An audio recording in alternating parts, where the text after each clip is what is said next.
Hello everyone. आज हम कुछ पॉइंट्स पढ़ रहे हैं रिसर्च मैथडोलॉजी से रिलेटेड, जो कि हमारे पेपर 1 के लिए काफ़ी इम्पोर्टेंट है। चलो डिस्कस करते हैं। और इससे पहले कि अगर आपने मेरा सिलेबस का वीडियो या कुछ नहीं देखा तो वो भी आप देख सकते हैं, क्योंकि ये लास्ट मोमेंट पे रिवीजन के लिए काफ़ी यूज़फुल रहेंगे। अब आपको पता है कि सबका एडमिट कार्ड आ चुका है। पहला क्या होता है कि सबसे पहले blueprint of the research work is called research design. Just हाँ, ब्लूप्रिंट जो होता है, ब्लूप्रिंट ऑफ रिसर्च वर्क, कि अगर रिसर्च वर्क का जो ब्लूप्रिंट है वो उसको हम क्या बोलते हैं, उसको रिसर्च डिजाइन कहते हैं। And what is theory? Theory is the set of the interrelated constructions या concept, definitions and proposition of the present and systematic view of phenomena. Basically ये क्या बोलना चाह रहा है कि जो थ्योरी है ना, वो हमारे set of inter related concept, कई सारे कॉन्सेप्ट है, उनका जो इंटरेक्शन होता है, इंटर होते हैं आपस में, उनको उनकी डेफिनेशन या उनका प्रपोजिशन उसको प्रेजेंट करता है एक सिस्टमेटिक व्यू में, या फिर किसी भी फिनोमेना को एक सिस्टमेटिक व्यू में अगर कोई प्रेजेंट करता है तो उसको हम थ्योरी बोलते हैं।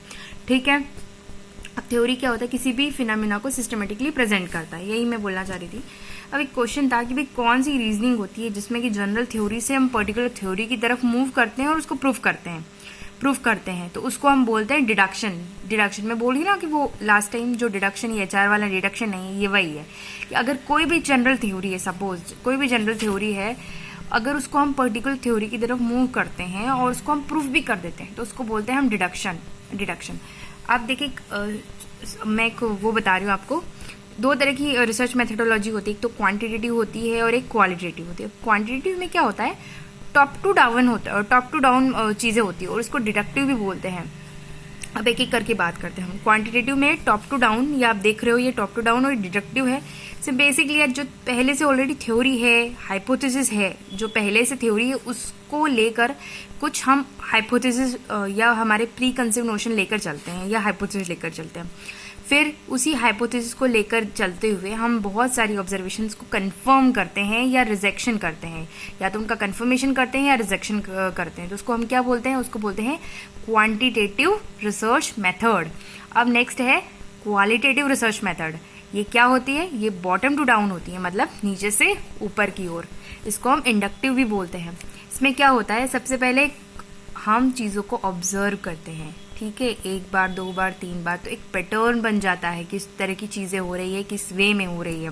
ठीक है, ऑब्जर्वेशन हुआ, उसके बाद पैटर्न हुआ, फिर हुआ टेंटेटिव हाइपोथेसिस, और उस बेसिस पे हमारा हाइपोथेसिस बन जाता है और बेसिकली थ्योरी बन जाती है। एक नॉर्मल सा एग्जाम्पल है, ठीक है, जैसे कोई वर्कर है या कोई टीचर है या कुछ भी, मतलब अब वो किसी स्कूल में, मान लो प्राइमरी स्कूल में कोई टीचर है, वो एक दिन लेट आया, 2 दिन लेट आया, 3 दिन लेट आया, ठीक है, उसका जो सबॉर्डिनेट तो नहीं बोल सकते, उसका जो हेडमास्टर है, उनका जो बॉस है, जिनको वो सुपरवाइज करते हैं या जिनको वो अटेंडेंस देते हैं, वो ऑब्जर्व कर रहा होगा बेसिकली। शुरू में 1 दिन, 2 दिन, 3 दिन, ठीक है, तो फिर वो धीरे धीरे क्या ऑब्जर्व कर रहा है कि ये बंदा या बंदी का है ना पैटर्न बन गया है लेट आने का। ठीक है, अब वो क्या दिमाग में एक टेंटेटिव हाइपोथेसिस आएगी कि शी और ही इज लेट कमर, कि ये देर से आने वाले हैं। ठीक है, तो ये इसको क्या बोलते हैं? इसको इंडक्टिव हाइपोथेसिस बोलते हैं। ठीक है, नेक्स्ट है पॉपुलेशन सेंसस एग्जाम्पल ऑफ सर्वे। हाँ, जो पॉपुलेशन सेंसस होता है वो किसका एग्जाम्पल होता है? वो हमारी रिसर्च मेथोडोलॉजी के सर्वे का एग्जाम्पल होता है। अब फॉर एग्जाम्पल अब हम बात करते हैं एम्पेरिकल रिसर्च की। एम्पेरिकल रिसर्च में ऑब्जर्वेशन एक्सपीरियंस के बेस पर डाटा कलेक्ट करते हैं। देखो, हमने कई तरह की फंक्शनल रिसर्च, एक्सपेरिमेंटल रिसर्च या एक्शन रिसर्च पढ़े हैं। उसमें हम एक और एड ऑन कर रहे हैं एम्पेरिकल रिसर्च। एम्पेरिकल रिसर्च में ऑब्जर्वेशन, जो मेरा ऑब्जर्वेशन है या जो मेरा एक्सपीरियंस है, उसके बेस पे ही मैं डाटा कलेक्ट करूंगी। ठीक है, उसके बेस में भी मैं एक डाटा कलेक्ट करूंगी, तो उसको बोलते हैं एम्पेरिकल रिसर्च। अब होती है डायग्नोस्टिक रिसर्च में क्या होता है, किसी भी प्रॉब्लम का कॉज एंड फाइंड आउट करने की कोशिश करते हैं। ठीक है, बेसिकली क्या इसमें कि अगर मुझे सपोज किसी पेशेंट को फीवर आ गया, तो वो ट्रीटमेंट दे के उसको ठीक करना वो एक अलग बात है, लेकिन उसको फीवर क्यों आया, लास्ट 1 वीक का उसका डाइट प्लान, उसका वर्कआउट, उसकी जो भी मेंटल एक्टिविटीज, उसका जो भी डेली शेड्यूल देखना, तो ये सब हम अगर कर रहे हैं तो हम ये क्या स्टेप्स फॉलो कर रहे हैं? डायग्नोस्टिक रिसर्च के स्टेप्स फॉलो कर रहे हैं। ठीक है, आप छोटे छोटे की पॉइंट्स है या छोटे छोटे नोट है वो हम देखते हैं। भाई बिब्लियोग्राफी क्या होती है? एक लिस्ट ऑफ रेफरेंस होती है। रिसर्च मेथोडोलॉजी में बिब्लियोग्राफी एक लिस्ट ऑफ रेफरेंस होती है, ठीक है। लिस्ट ऑफ रेफरेंस में भी क्या, लिस्ट ऑफ बुक हो गई, रिसर्च पेपर हो गई। जैसे कि मैंने कुछ लिया, मतलब मैंने कुछ बनाया कंटेंट, ठीक है, 2-3 पेज का, और उसमें मैंने नीचे लास्ट में दे दिया लिस्ट ऑफ रेफरेंस। तो उसमें मैंने किस बुक से वो पर्टिकुलर टॉपिक के पर्टिकुलर पॉइंट्स उठाए हैं, कौन से रिसर्च पेपर से या कौन से जर्नल से उठाए, ये सब मैं उस पर मैंशन करूंगी। अब होता है फुट नोट। हर पेज पे होता है, यह बताता है कि ये इन्फॉर्मेशन किससे ली है। बिल्कुल बिल्कुल, एक फुट नोट होता है ना, बेसिकली जनरली क्या कोई भी बोलेगा फुट नोट तो अपने दिमाग में क्या आता है कि जो एक पेज होता है उसके नीचे 1, 2, 3 नंबरिंग होती है, उसको फुट नोट बोलते हैं, पर ऐसा नहीं होता है। रिसर्च में हर पेज के नीचे एक इन्फॉर्मेशन की, इस पेज में जो हमने डाला है, कंटेंट डाला है, ये इन्फॉर्मेशन डाली है, ये कहाँ से ली गई है, तो वो उसको बोलते हैं फुट नोट। और जो लास्ट में डालते हैं उसको हम बिब्लियोग्राफी बोलते हैं, ठीक है।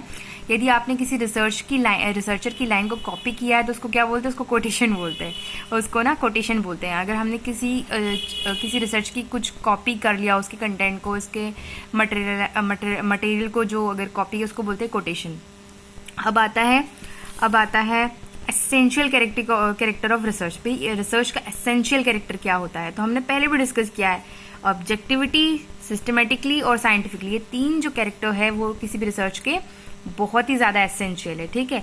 अब एक जनरलेबिलिटी क्या होती है, कि जनरलाइजेशन की बात करें या जनरलेबिलिटी क्या होती है, कि हमने कुछ एग्जाम्पल पर परफॉर्म किया और उसे पूरे पॉपुलेशन पर अप्लाई कर दिया, उसको बोलते हैं जनरलेबिलिटी। मतलब एक हमने कुछ एग्जाम्पल लिया सपोज, और उसको पूरे पॉपुलेशन पे अप्लाई कर दिया। फॉर एग्जाम्पल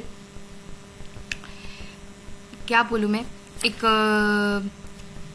एक ऐसा एरिया जहाँ पे मतलब बच्चे स्कूल नहीं जाते, सपोज कि एक ऐसा एरिया जहाँ पे बच्चे स्कूल नहीं जाते, दिन भर खेलते रहते हैं और ये सब चीज़ें, तो वहाँ से जो उस रूट से जो भी निकल रहा होगा, एक बार देखेगा, 2 बार देखेगा, तो बाइक चलाता हुआ या जो भी 2 व्हीलर 4 व्हीलर, तो क्या बोलेगा कि यार यहाँ के बच्चे ना थोड़े से आवारागर्दी कर रहे हैं और ये पढ़ाई में इनका ध्यान नहीं है और ये शायद स्कूल नहीं जाते। तो ये क्या उसने जनरल वे में पूरे को, मतलब अगर बच्चे मस्ती कर भी रहे होंगे, 10-15 कर रहे होंगे, लेकिन उसने पूरे जो कॉलोनी या गली है उस बच्चों को पूरे के लिए पूरा स्टेटमेंट दिया, उसको बोलते हैं जनरलेबिलिटी।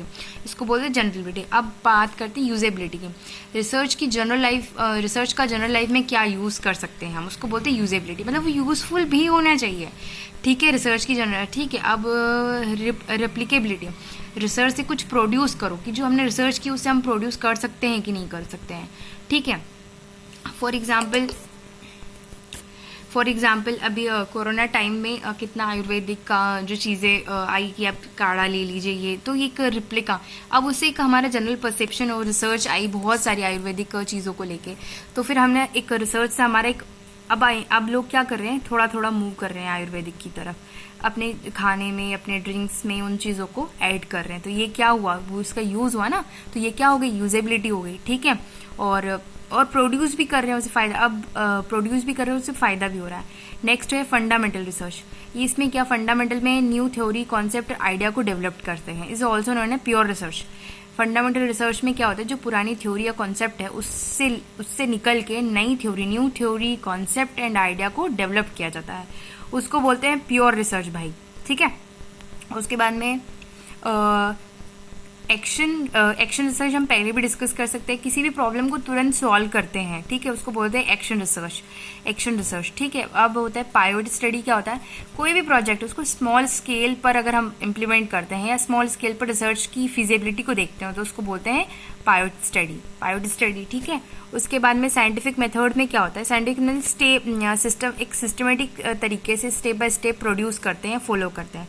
फिर एक्सपेरिमेंटल एंड ऑब्जर्वेशन मेथड के थ्रू डाटा को कलेक्ट किया जाता है, ठीक है। और उसके बाद में डिडक्शन मेथड, इसमें थ्योरी ऑलरेडी है, उस बेसिस पे ही हम हाइपोथेसिस बनाएंगे और उसको ऑब्जर्वेशन करेंगे और उसको रिजल्ट देंगे। थ्योरी ऑलरेडी है, then hypothesis, then observation, then result. What is all about, that is a deduction method, ठीक। उसके बाद में एक्सपेरिमेंटल मेथड की बात करें, एक्सपेरिमेंटल मेथड में कॉज एंड इफेक्ट की का डिस्कशन होता है। कॉज एंड इफेक्ट में कॉज में क्या, जो कॉज एंड इफेक्ट, इसमें क्या एक इंडिपेंडेंट वेरिएबल होते हैं और डिपेंडेंट वेरिएबल होते हैं, ठीक है। इसमें कॉज एंड इफेक्ट में एक्सपेरिमेंटल में दो तरह के वेरिएबल होते हैं, इंडिपेंडेंट और डिपेंडेंट वेरिएबल। अब रिसर्च वर्क क्या है? Research work is basically research report is a formal statement होती है। रिसर्च आपने क्या काम किया, किस तरह की प्रोसेस यूज की, उसको उस सब चीज़ों को लेके हम एक रिसर्च रिपोर्ट बनाते हैं और इसी रिसर्च रिपोर्ट को हम रिसर्च वर्क करते हैं। अब क्या है? A2 multiply by 2 multiply 2 is factorial design has to be independent variable. जो रिसर्च में फैक्टोरियल डिजाइन होता है वो हमेशा इंडिपेंडेंट वेरिएबल होता है, ये हमेशा आपको याद रखना है। दिमाग में ये हरा होगा कि भाई फैक्टोरियल डिजाइन क्या होता है। जिसमें दो से ज़्यादा इंडिपेंडेंट वेरिएबल प्रेजेंट हो उसको बोलते हैं फैक्टोरियल डिजाइन, ठीक है। अब काई स्क्वायर टेस्ट को क्या बोल सकते हैं? इसको गुडनेस ऑफ फिट टेस्ट भी कहा जाता है। काई स्क्वायर टेस्ट को गुडनेस ऑफ फिट टेस्ट भी कहा जाता है। फिर डिग्री ऑफ फ्रीडम का फॉर्मूला बताओ भाई। डिग्री ऑफ फ्रीडम का फॉर्मूला है number of class -1, number of class -1। अब अच्छा, इंटेलेक्चुअल प्रॉपर्टी राइट्स की बात करें तो क्या क्या हो सकते हैं, देखते हैं। कॉपीराइट है वो आपका, वो भी इंटेलेक्चुअल प्रॉपर्टी राइट हो गया। पेटेंट हो गया, वो भी हो गया। ट्रेडमार्क है, वो भी हो गया। फिर आ जाएगा, ये तीनों चीज़ें आ गई। और उसके बाद में जो द सोर्स, जो डिक्शनरी होती है ना, वो भी पेटेंट होती है। तो ये सब एग्जाम्पल है इंटेलेक्चुअल प्रॉपर्टी राइट्स के। आई होप आपको कुछ नए पॉइंट जानने को मिले होंगे रिसर्च के बारे में, जो कि आपके पेपर 1 के लिए काफ़ी यूजफुल रहेगा। देखिएगा, लाइक कीजिएगा, फीडबैक दीजिएगा। आपको कोई सा टॉपिक स्पेसिफिकली मुझसे समझना हो तो वो आप कमेंट में लिख सकते हो। Thank you.